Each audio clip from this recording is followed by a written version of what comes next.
Hello, magandang araw sa inyo lahat. So, medyo marami-rami tayong pag-uusapan. I don't know kung marami kung ano lang yung maabutan ko na topic.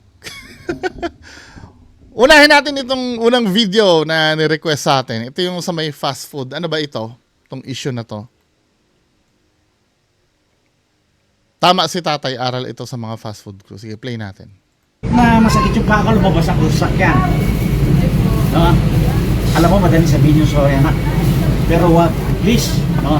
Pag sinabi yung oras, sumunod kayo sa oras. Thank you. Kahit na masakit yung paa ko. What do you mean sumunod sa oras? Ano ba yung ano?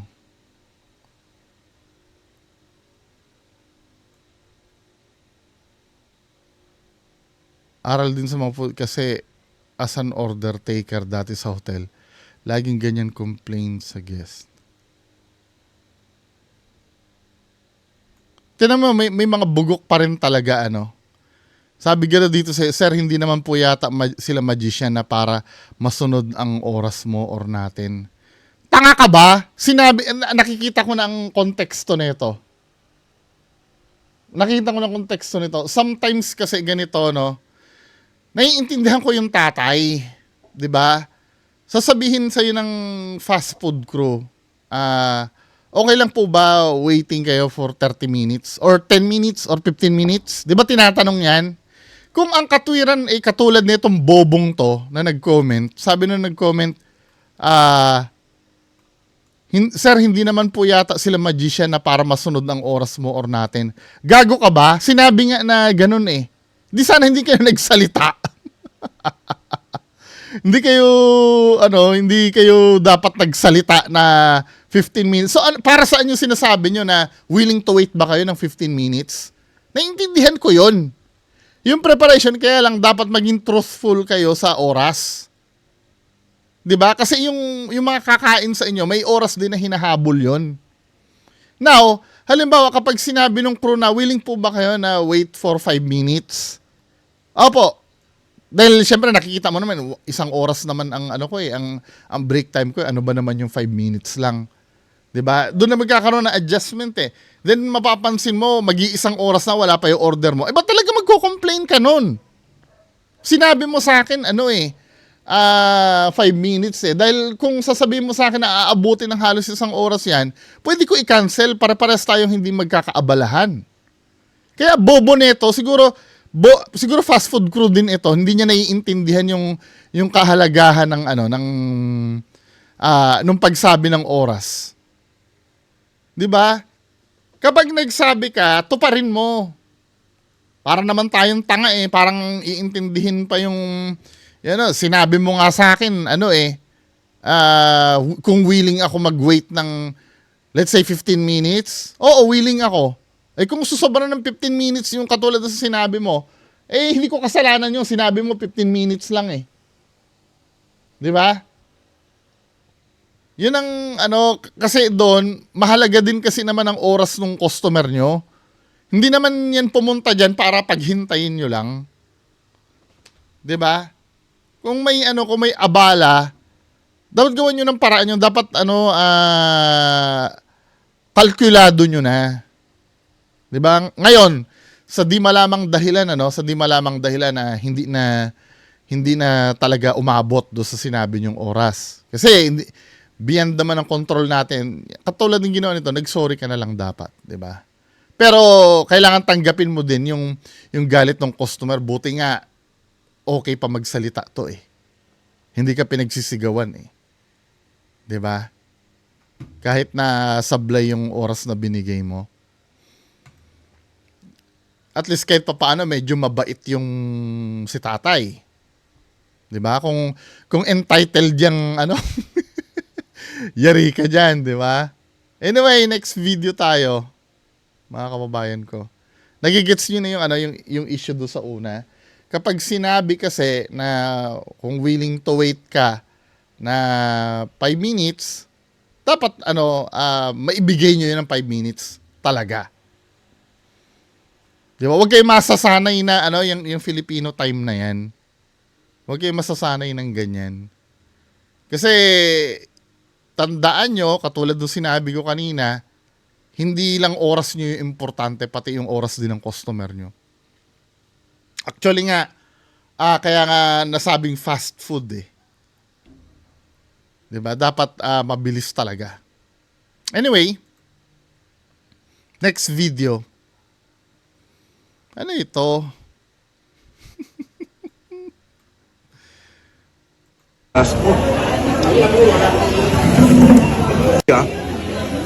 Tapos bawang sibuyas.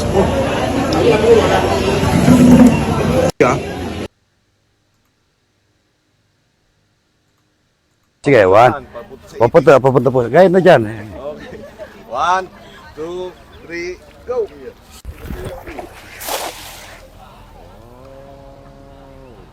Wala yung isda eh. Nandun. Sige po, ila. Yan, no? Oh, yun, no? Oh, yan.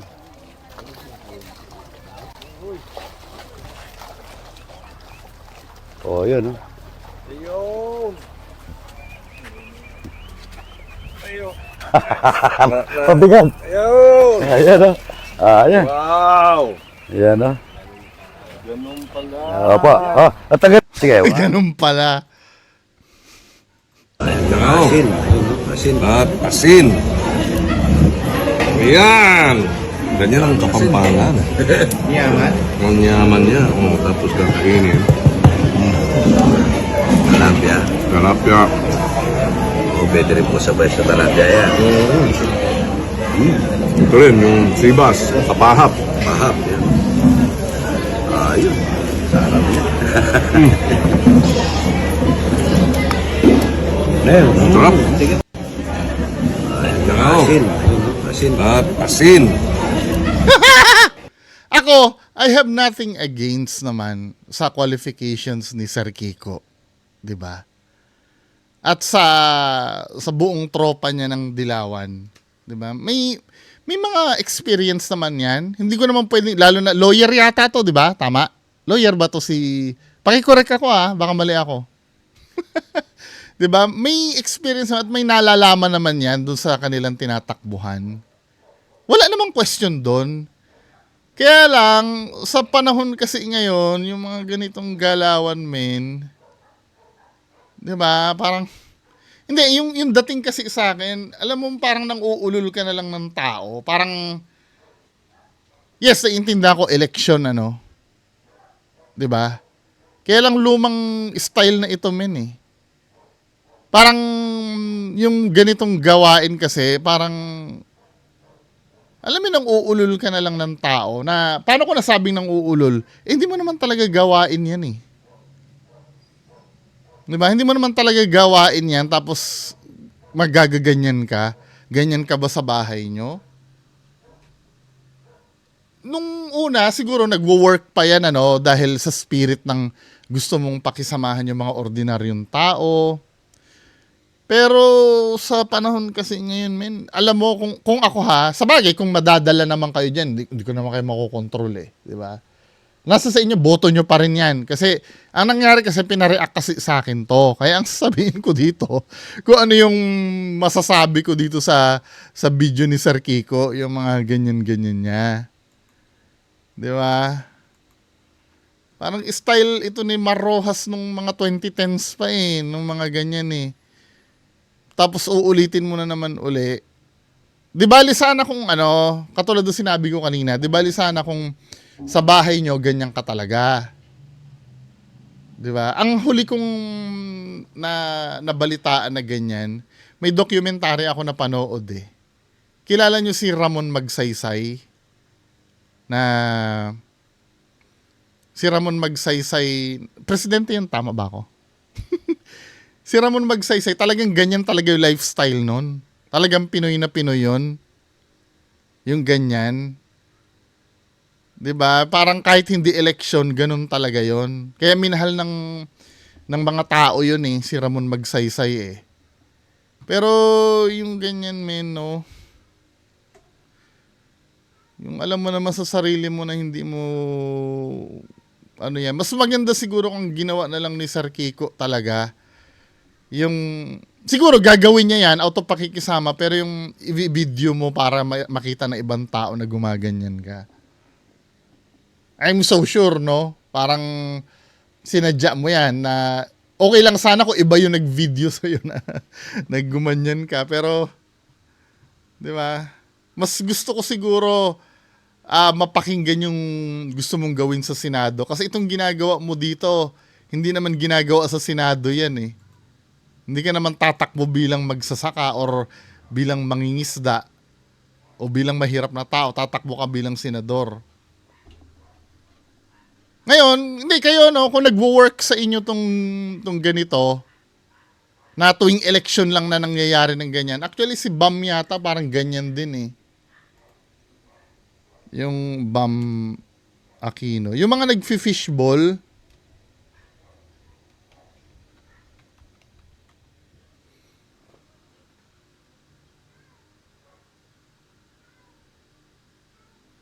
takip ng kaldero daw ginamit.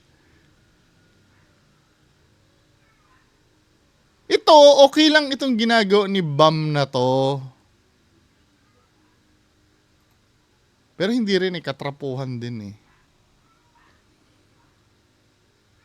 Pati si Doc Willie Ong, inano niya oh. Nilapitan ni Bam Aquino eh. Hindi sa akin lang, para sa akin, parang nakakaloko kasi yung mga ganun. Ano na yan eh, lumang style na yung mga yan eh. Yung mga ganyan. 'Di ba? Inuulit ko, hiningi lang ang opinion, hiningi lang yung opinion ko. Pero kung iboboto niyo yan, sige boto niyo. Hindi ko kini-question yung qualifications ha. Kasi totoo naman may pinag-aralan din naman si Kiko, 'di ba? Pero kung yung ganito, tapos, 'di ba, ito pa yung masakit na ito eh. Nagpapanggap ka na ganyan. Pero yung mga mahihirap na ganyan talagang kumain na bumoto sa kaaway nyo, pinagsasabihin nyo na bobo. 'Di ba? Yung mga supporters mo din, 'di ba, yung mga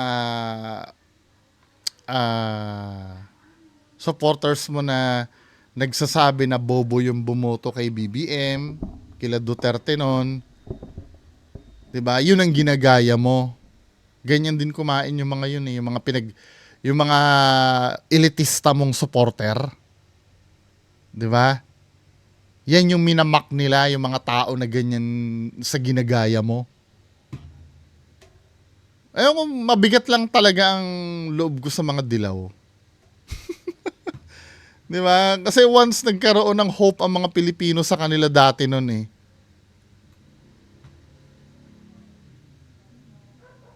Kayo kung gusto niyo iboto si Kiko, no? Sa akin, hindi talaga.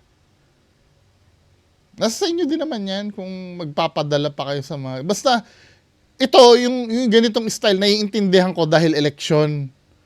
Pero, bulok na kasi itong ganito eh. Yung mga ganyang style. Pero I'm so sure, bebenta pa rin yun sa mga tao. Diba? Now, last topic natin, no. Ito naman yung nabalitaan niyo kay Dennis Padilla. 'Di ba si Dennis Padilla nagkaroon ng anak sa Barreto? Si Marjorie naging asawa nito dati, 'di ba? Then nagkahiwalay sila. So ito 'yun, no. Ito 'yon. Then ito yung post ni Dennis Padilla. Sabi ganun. Ngayon lang po ako magsasalita. By 1 PM nasa church na po ako, galing Bulacan going to Alabang. Alabang, lugar ng mga mayayaman talaga yan, Alabang. 'Di ba? Sumama po namin. Si mama po namin, 5 AM gumising na excited. Same kay Kuya Dennis Padilla para sa kasal ng anak. Hindi pala si Dennis Padilla yung si Jean Padilla pala to. Para sa kasal ng anak niya. Ngayon lang ako naka-witness ng kasal na di part ng program ang ama ng bride. Oh. sa aga namin doon na nandun mga event organizer, wala man lang nagsabi na di siya part ng program.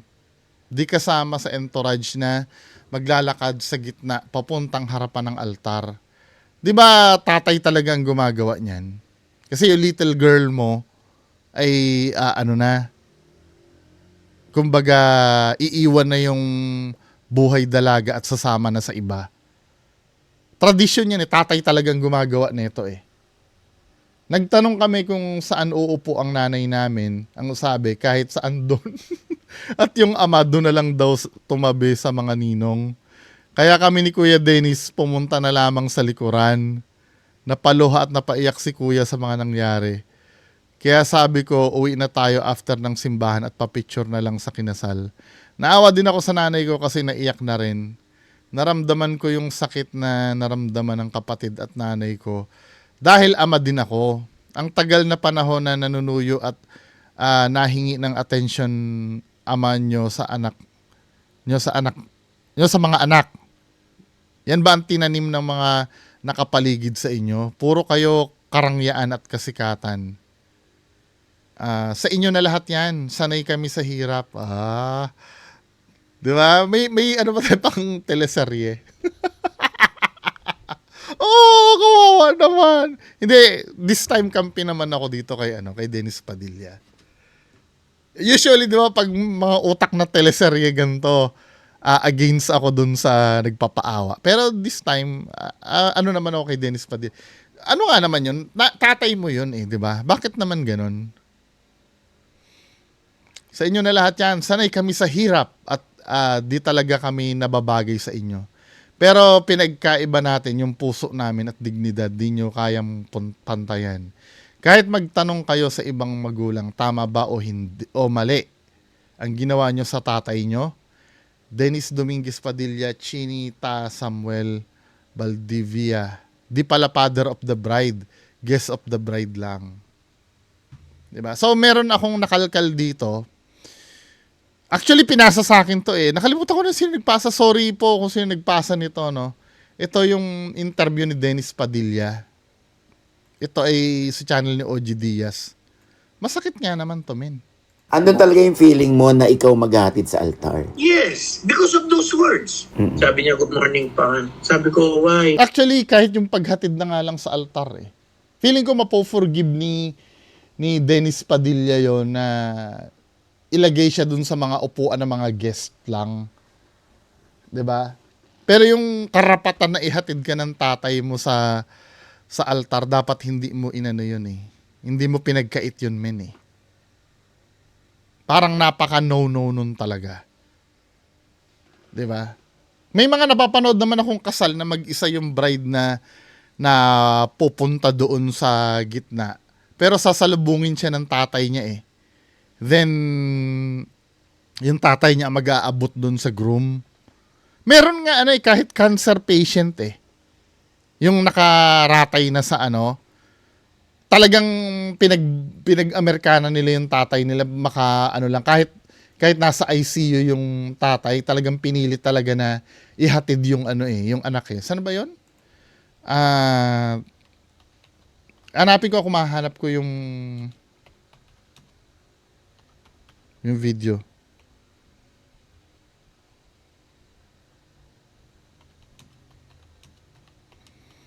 Sa Pilipinas ba nangyari din yun?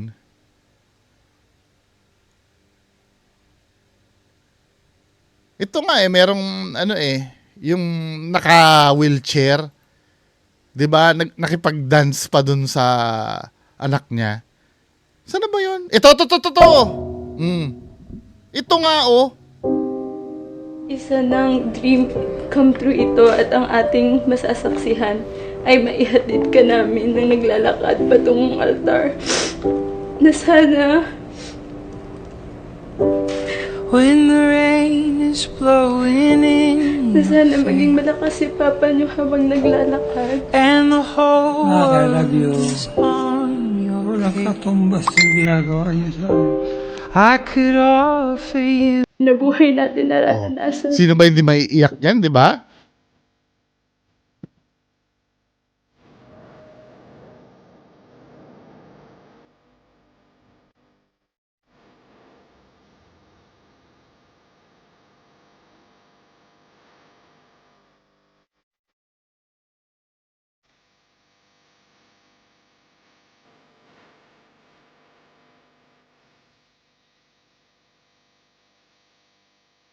Sana sabi ko sa sarili ko, bakit ngayon pa?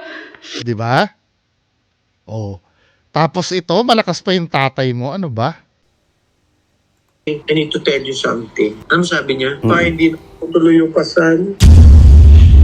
Feeling ko na sinabi na hindi matutuloy yung kasal, mukhang ayaw kang pa-attend din yan eh.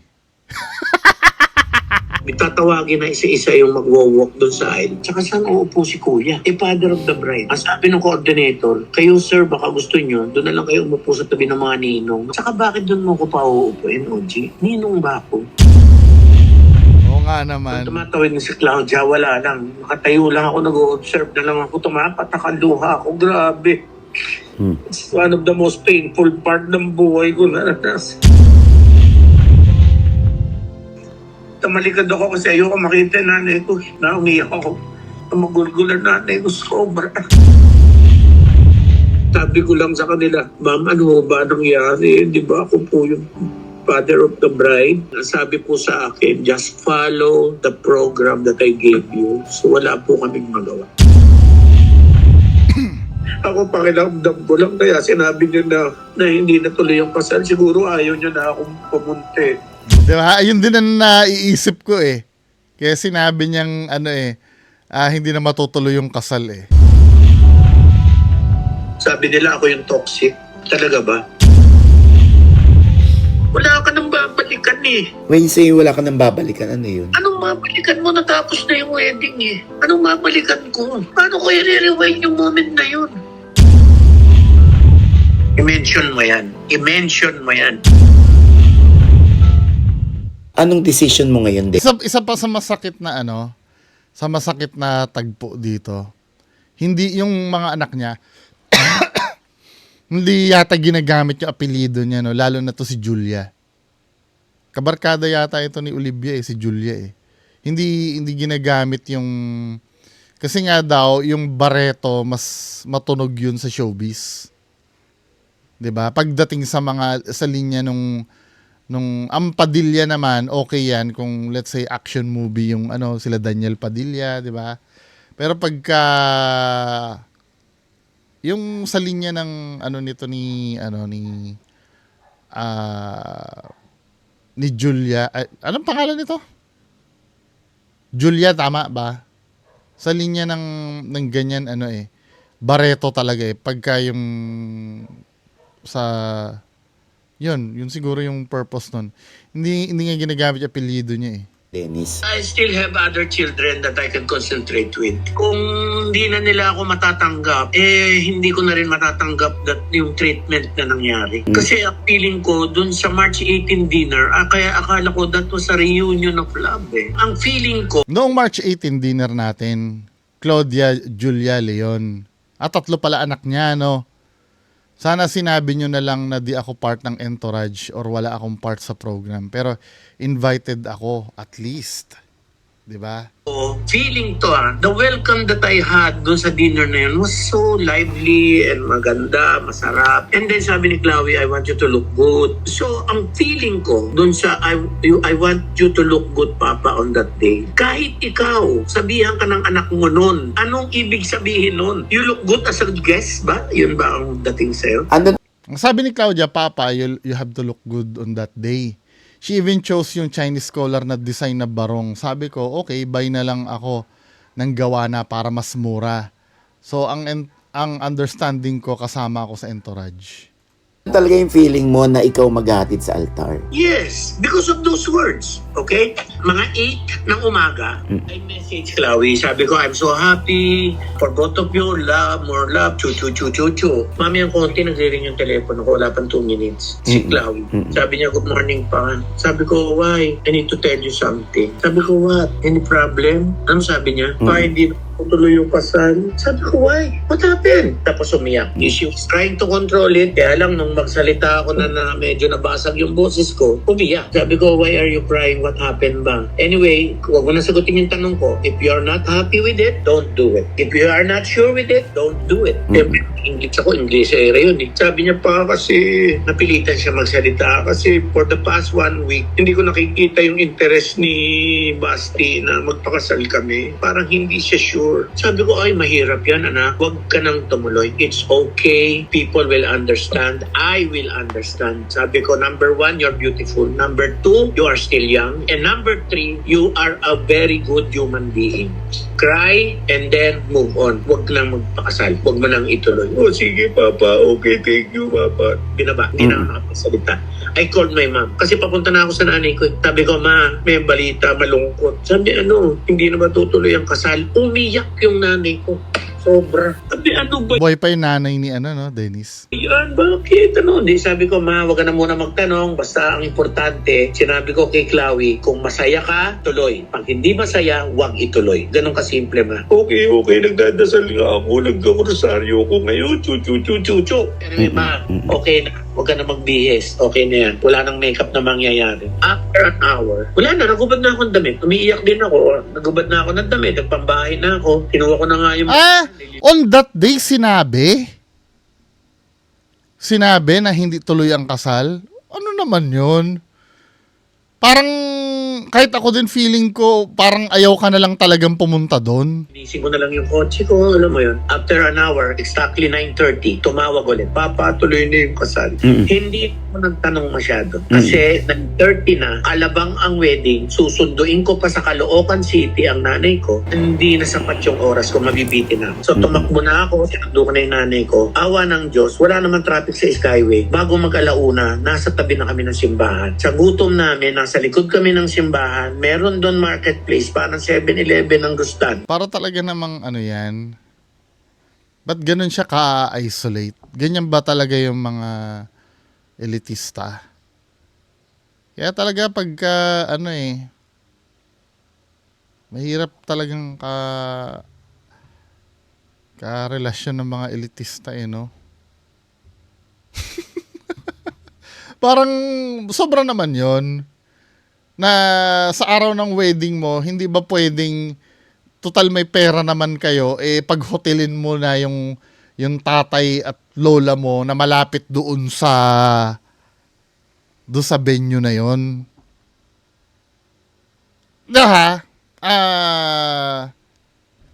Para sa kaalaman ng lahat yung mga ganyang bagay dapat biruin mo the day of your wedding, yung tatay mo nandoon sa malayo paglalakbayin mo, hindi ba para maging sure lahat?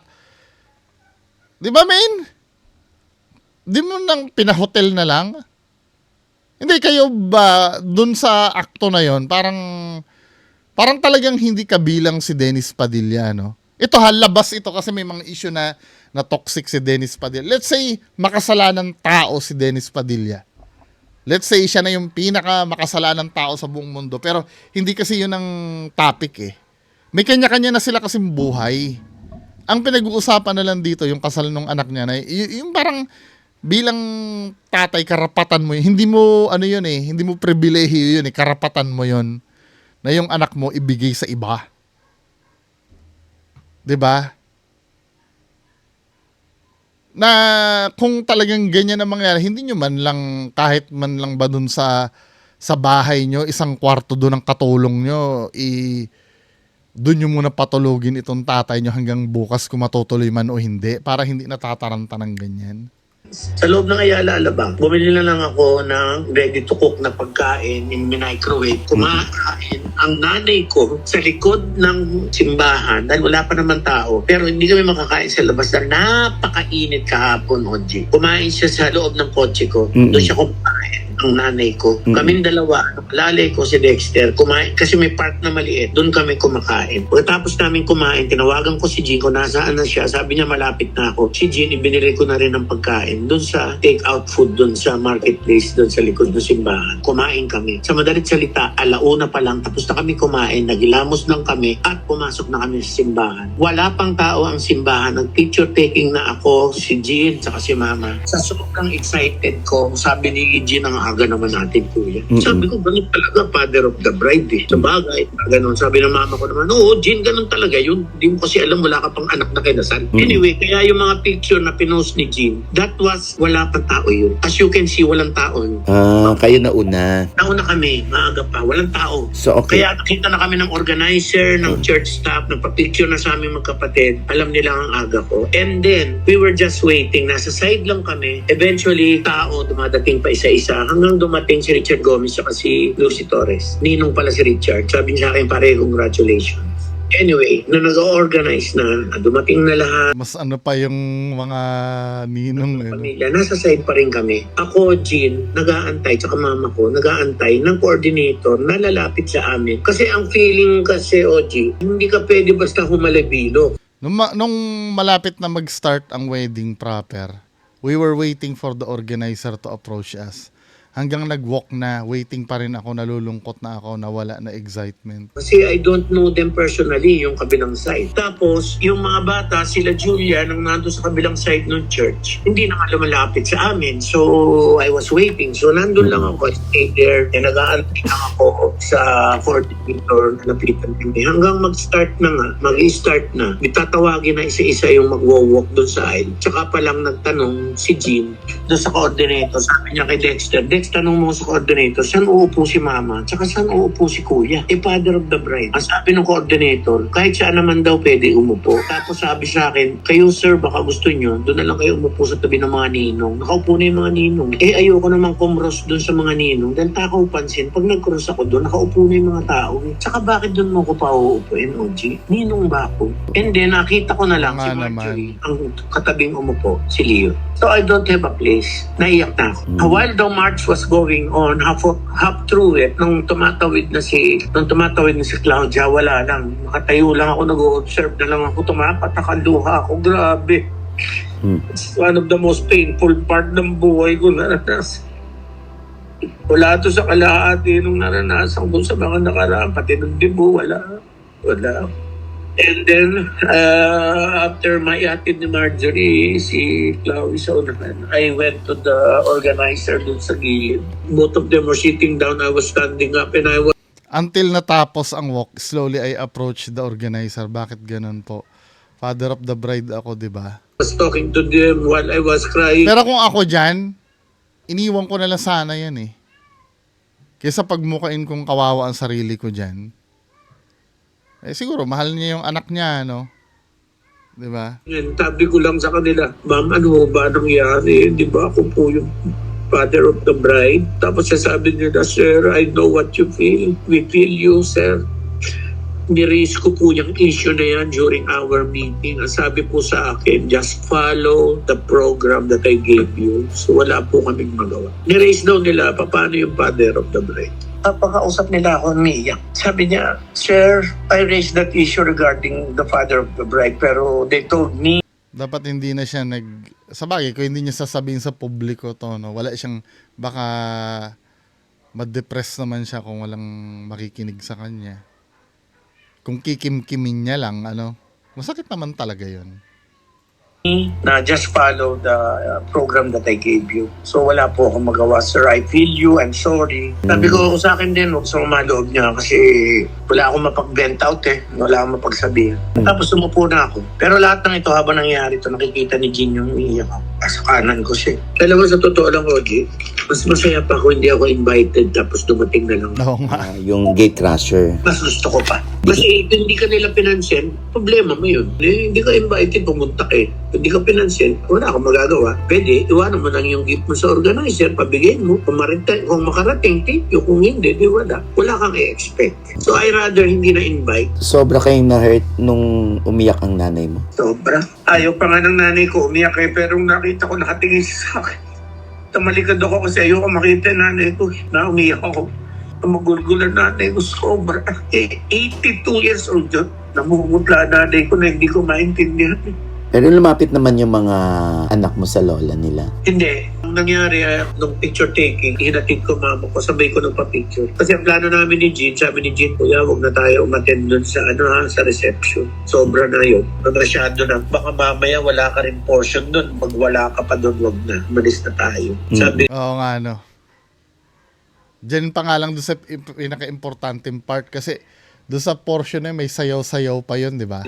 Tapos sabi ng coordinator, sabi ko, ito yung gift ko, pakiabot na lang po. Nung alam niya nga alis na ako doon sa wedding, lumapit yung coordinator, hinawakan ako sa kamay, umupo sa tabi ko, ginrip niya yung kamay ko, sabi niya, sir, can you stay for a while? Kasi ang request po ni Chloe, ay gusto raw niya may picture ka with them sa altar. So sabi ko kay Jinjin, pagbigyan na natin, kawawa naman yung bata, walang magawa. Alam mo, ayaw ni Chloe yun, naging arrangement na yun. Ayaw niya yun. Ayaw niya yun. Siguro kaya Pero kahit na, kasal niya yun eh. Kahit pa sabihin na ayaw, kasal niya yun eh. Siya dapat na masusunod doon. Grabe naman yun. Kaya nag-uutak teleserye din ako ngayon eh. ako pakiramdam ko lang, kaya sinabi niya na hindi natuloy yung kasal. Siguro ayaw niya na akong pumunti. So ngayon, ano na ang desisyon ni Dennis? Ayoko na, surrender na, I'm finished. What do you mean finished? Tatay na lang nila ako, pero bringing back the relationship, wala na siguro. Maybe we can just play around with the memories, pero that's it, finish. When you say finished, pati yung mga post mo about them. Yes, tatanggalin ko na lahat. Ang hirap lang kasi hindi isa-isa ko eh. Ang dami. Mm. Ngayon ko lang na-realize, Oji. Ngayon ko lang na-realize. Not one of my children even posted my picture in their Instagram. Oo nga, no?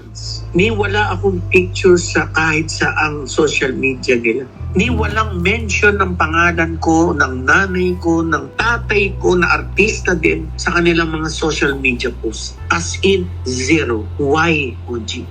Number 2, Oji, di ko alam kung paano ka pasasalamatan sa lahat. Mula nung simula. Mula pa lang nung bago magdibo, maraming salamat. Isa sa dahilan bakit ako na-imbita ron dahil sa'yo. Alam ko yun, alam mo yun. Alam mo din na nangyari after the demo, di ba? Wala rin connection, di ba? Anyway, Dennis, ngayon galit lang yan. Baka mamaya Anyway, yung kabuuan nito, mga kababayan ko, pwede nyo mapanood dito sa channel ni OG Diaz. Diba? Ang bigat nga naman sa kalooban nun. Dapat hindi ganon, men. Yun lang. Ako, kung ako, minimal na magagawa mo, yung paghatid lang. Sa akin kung para sa akin, hindi na importante kung saan mo pauupuin si Dennis Padilla eh. Pero nung time na hinatid lang sa altar, yun lang. 'Di ba? Okay na siguro yun. Well, ganun talaga, no? Kung may alitan man kayo na mag-asawa, huwag niyo idama yung ganyang sitwasyon. Pero kung halimbawa sa akin nangyari yon, iniwan ko na yan eh. Yung after nung nag-walk sa aisle. Pero mahal pa rin ni Dennis Padilla yung anak niya siguro, kaya ganun. 'Di ba? Excuse me. 'Di ba yung sinasabi na syempre hindi naman natin alam yung pinag-ugatan ng problema. 'Di ba? Malay mo sobrang hayop din naman kasi ni Dennis Padilla. Huwag tayong madala doon sa paiyak-iyak, pero this time doon sa hindi siya yung parang hindi siya in-acknowledge doon sa wedding. No naman yun. Kahit pag gaano kahayop siguro yung tatay mo or kahit gaanong galit, importante kasi yun eh. Unang-una, maganda naman ang usapan nyo ng tatay nyo, di ba? Nag-uusap pa naman kayo. So, hindi kayo galit sa isa't isa. Di ba? Kaya napaka-abnormal nun, di ba? Anyway, mga kababayan ko, ano masasabi nyo dito sa napag-usapan natin? Paki-comment na lang po sa baba. Magandang hapon sa inyo lahat. Bye-bye.